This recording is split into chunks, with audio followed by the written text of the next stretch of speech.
മനശ്ശേരി കിള്ളിക്കാവ് പൂരത്തോടനുബന്ധിച്ച് വടക്കൂട്ട് ഗോവിന്ദൻ എഴുത്തച്ഛൻ സ്മാരക life time achievement അവാർഡുകൾ വിതരണം ചെയ്തു. കിള്ളിക്കാവിൽ നടന്ന പരിപാടി മലബാർ ദേവസ്വം ബോർഡ് പ്രസിഡന്റ് എം.ആർ. മുരളി ഉദ്ഘാടനം ചെയ്തു. അംഗഭംഗം വന്ന മനുഷ്യരെ, അനാഥ കുഞ്ഞുങ്ങളെ ഒക്കെയാണ് യുദ്ധത്തിന്റെ ബാലൻസ് ഷീറ്റ് എന്ന് പറഞ്ഞാൽ അതാണ്. അതുകൊണ്ട് യുദ്ധം അരുത് എന്ന സന്ദേശം നൽകുന്നുണ്ട് നമ്മുടെ ഇതിഹാസങ്ങളും പുരാണങ്ങളും ഒക്കെ. ഞാൻ അതിന്റെ കാര്യങ്ങളിലേക്കൊന്നല്ല പോകുന്നു.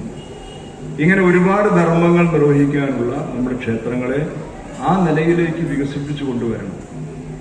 ഇപ്പൊ മലബാർ ദേവസ്വം ബോർഡ് ആ ദിശയിൽ വളരെ ശ്രദ്ധേയമായ ഒരു കാര്യം കൂടി നിർവഹിച്ചിട്ടുണ്ട്. ക്ഷേത്രങ്ങൾ ജീവകാരുണ്യ പ്രവർത്തനങ്ങൾക്ക് പ്രേരണ നൽകുന്ന ഇടങ്ങൾ കൂടിയായി മാറും.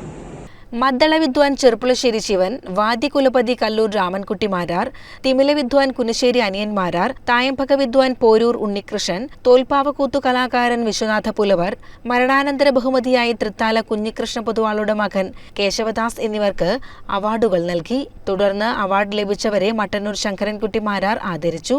തുടർന്ന് കല്ലൂർ ഉണ്ണികൃഷ്ണൻ, മട്ടന്നൂർ ശ്രീരാജ്, ചിറക്കൽ നിധീഷ് എന്നിവരുടെ ട്രിപ്പിൾ തായമ്പകയും അരങ്ങേറി. രാജീവം അധ്യക്ഷനായി. പി.കെ. ശശികുമാർ, ഗോവിന്ദ് വടക്കൂട്ട്, എൻ. കൃഷ്ണൻകുട്ടി നായർ തുടങ്ങിയവർ സംസാരിച്ചു. CCN ഒറ്റപ്പാലം.